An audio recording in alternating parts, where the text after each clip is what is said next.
ಆಚಾರ್ಯ, ನಿಮಗೆ ಅವತ್ತು ರಾಜ ಭೀಮದೇವನನ್ನ ನೋಡಿದಾಗ ಹೆದರಿಕೆ ಆಗಲಿಲ್ಲವಾ? ಅವನ ಕೈಯಲ್ಲಿ ಕತ್ತಿ ಮತ್ತೆ ಅವನ ದರ್ಬಾರಿನಲ್ಲಿ ಸೈನಿಕರಿದ್ದರು. ನಾನಿಲ್ಲಿ ನಿಶಸ್ತ್ರನಾಗಿದ್ದೆ ಎಂದು ನಿನಗೆ ಯಾರು ಹೇಳಿತು? ನನ್ನ ಬಳಿ ನನ್ನ ಎಲ್ಲಕ್ಕಿಂತ ದೊಡ್ಡ ಶಸ್ತ್ರವಿತ್ತು. ಕೂತ್ಕೋ. ಆ ಶಸ್ತ್ರ ಯಾವುದೆಂದು ಗೊತ್ತಾಗಬೇಕಾ?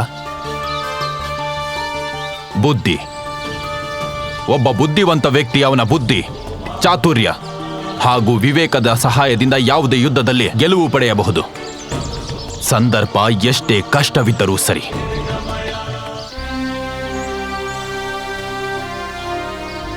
ನಿನ್ನ ಹೆಸರೇನು?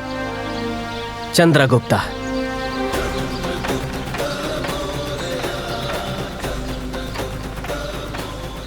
ಯಶಸ್ವಿ ಭವ ಚಂದ್ರಗುಪ್ತ.